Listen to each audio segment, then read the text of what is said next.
E aí ele trabalhava com pintura, ele era pintor, eu trabalhava limpando casa para uma companhia.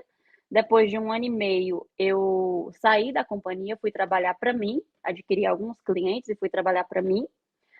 De mais alguns meses eu tinha uma funcionária, aumentei ali e tinha uma pessoa trabalhando para mim. Só que eu sempre cozinhei muito bem.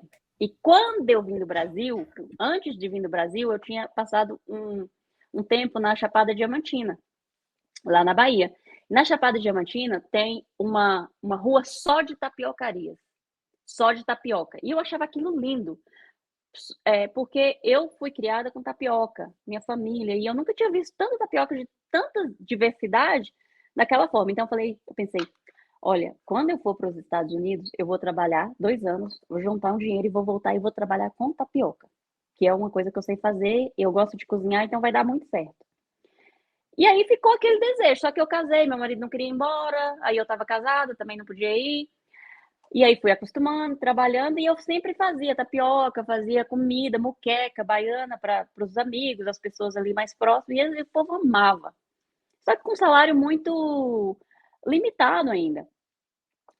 E aí eu pensei, aí um dia eu estava limpando uma casa numa quinta-feira, passando o vecchio, e eu falo que o Espírito Santo falou comigo. É, o Senhor falou comigo assim, por que que você não faz tapioca e cobra? Vende. Porque você não consegue fazer tapioca para todo mundo e oferecer de graça, porque eu não tinha condições financeiras. Mas se você vender, você vai conseguir fazer o tanto de tapioca que as pessoas quiserem. Entendeu? Compra um valor X e pronto. Cara, Deu cheguei em super casa, certo. cheguei em casa e falei pro meu esposo assim: é, olha, eu tive uma ideia. Eu vou fazer um post no Facebook que eu vou vender tapioca sábado. Porque aí todo mundo vai poder comer tapioca e aí, sabe, vai parecer a cobrança de todo dia. Ah, faz tapioca pra mim, velho, faz tapioca. E aí falou assim, a gente deve vender umas 30 tapioca. Eu falei, tanto que vender tá bom, porque eu vou fazer mesmo só para as pessoas comerem e tal. No primeiro dia eu vendi 80 tapiocas.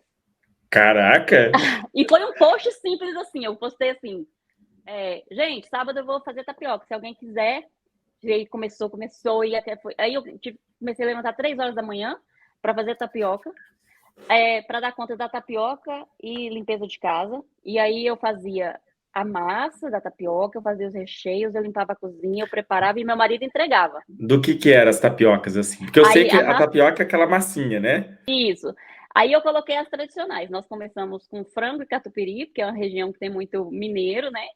Aqui. Então, frango, catupiry, carne e queijo, porque no Nordeste a gente é tradicional, leite condensado e coco também. Hum. Só de manteiga. E aí era essas. Basicamente eu comecei com essas. Na época era R$ 3,50 cada tapioca. E aí a minha não parou mais, sabe? Não parou e eu comecei a não dar conta e todo mundo chamando. E aí uma pessoa me ligava de uma cidade, vem fazer tapioca na minha casa e me contratava e aquela coisa. E aí eu comecei a ficar muito sufocada de tanta coisa para fazer sozinha. E Deus falou comigo: é hora de parar a limpeza de casa. Eu, Deus, como assim? Eu não posso, porque assim, às vezes nos oferece algo maior, mas nós estamos tão apegados àquilo que nós já tem na mão seguro, que nós não abrimos mão. E foi literalmente isso que aconteceu comigo. E aí eu falei, não, tá bom, Senhor, eu vou. Então tá, eu vou tirar minha segunda-feira de limpar a casa. E aí comecei. Segunda não, minha sexta-feira. Aí comecei a fazer tapioca. Sexta, sábado, domingo. Daí a pouco eu tava fazendo quinta, sexta, sábado e domingo. E aí fui. Chegou uma hora que eu tava tão exprimida, porque eu tinha que colocar as minhas casas em poucos dias para limpar. E Deus falou: agora é o momento de você parar. Chega. E eu chorei. Cheguei na minha última cliente, eu, assim, me desabei.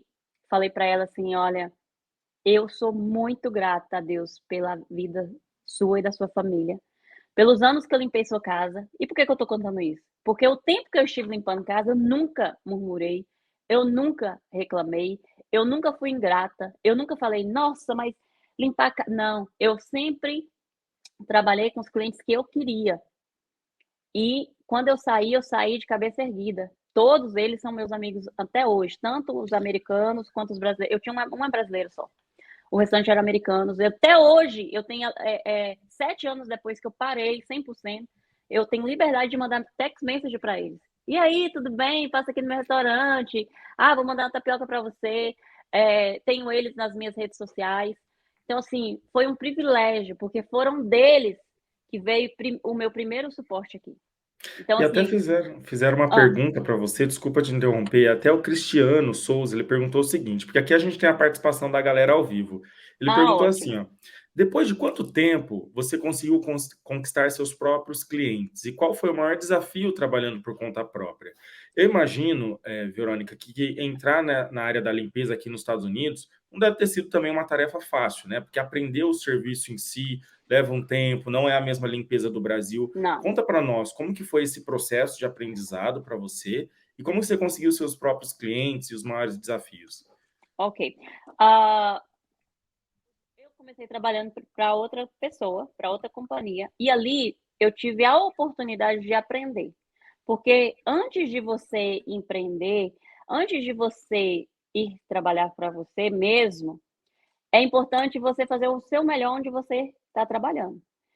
E ali eu aprendi. Eu aprendi a administrar aquela companhia. Eu tomava conta da companhia para aquela mulher e eu fazia o meu melhor. Quando eu saí dali, que eu fui ter os meus primeiros clientes, a minha primeira cliente foi uma brasileira que a minha manicure ficou grávida e pediu para eu tomar conta dessa casa para ela. E eu fiquei, e depois a casa ficou para mim, porque ela não quis mais voltar para o trabalho. E uma outra amiga falou: Olha, eu conheço uma pessoa que está vendendo 5 casas e você tem interesse? E aí eu peguei. Como eu não falava inglês, o meu maior desafio era o inglês, né? Não falava inglês.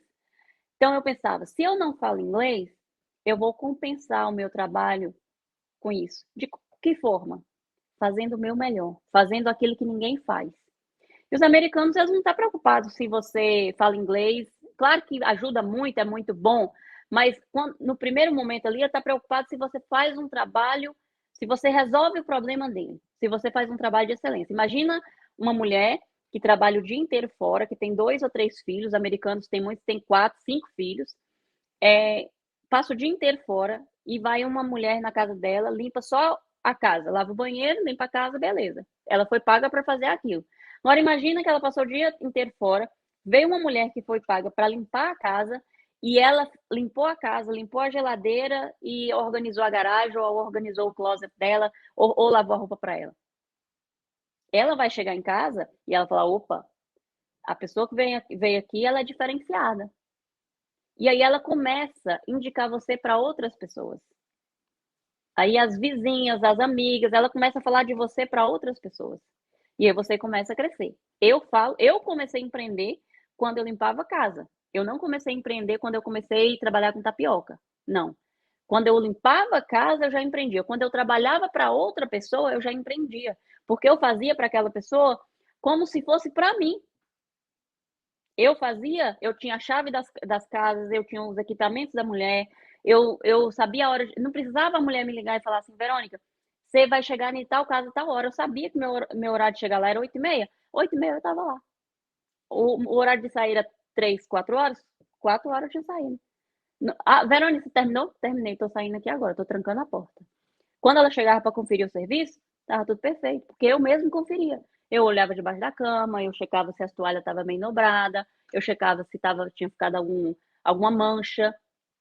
Ninguém ia muitas vezes falar, mas eu fazia como se eu tivesse feito para mim, porque eu não queria depois que a minha patroa me ligasse reclamando do meu serviço. Então, logo eu passei a ser a pessoa de confiança dela. Então, ela viajava, e Verônica, vai ficar assim. Ela só me mandava no domingo à noite. Verônica, essa semana é isso, isso, isso, isso. Beleza, tá tudo bom. Se tivesse algum problema, eu falava, aconteceu isso, isso, isso. Se eu quebrasse alguma coisa, se aconteceu alguma coisa do cliente, na hora eu falava, olha, aconteceu isso, eu fiz isso. Nunca repassei as minhas responsabilidades para os outros, tá? Porque imprevistos vai acontecer. Às vezes, aqui, a região que eu tô, neva muito. Então, eu vou chegar na casa da cliente 8h30, mas num dia normal. Num dia que está nevando muito, eu vou chegar às 9h30, porque eu vou dirigir mais devagar, o trânsito vai estar mais parado, enfim, uma série de fatores. Mas são ó, Luciana, eu vou chegar 30 minutos aqui mais tarde, eu vou chegar aqui 1 hora mais tarde, por isso, por isso, por isso. E se ela fosse ali, era exatamente aquilo. Não era que eu estava falando que ia chegar mais tarde porque eu dormi, ou não, se eu tivesse dormido, eu ia falar também, perdi minha hora. Isso abre portas. Quando você trabalha debaixo de princípios, não tem como você não crescer. Isso em qualquer lugar, não só nos Estados Unidos. Você pode quebrar regras, mas você não pode quebrar princípios. E o seu patrão, naquele momento, enquanto você é liderado, o seu patrão é autoridade sobre você. Você tem que entender isso. Ele é uma autoridade, ele não tem o direito de te humilhar, de te diminuir, entendeu? Mas ele é uma autoridade, o trabalho ali, se ele está falando, ó, precisa fazer isso, fazer aquilo, se você não concorda, se você acha que aquilo não vai dar certo, você tem o direito de falar assim, olha, fulano, eu acho que se a gente fizer assim, melhor, eu fiz assim, deu certo, foi legal, o que você acha? Entendeu? Mas não é simplesmente, não vou fazer, não vou fazer porque a Verônica falou que é para fazer isso, eu não quero fazer. Não, isso é rebeldia. E aí você quebra o princípio, aí você não prospera. Bacana, é uma verdadeira aula isso que você está falando, hein? Parabéns, é isso aí.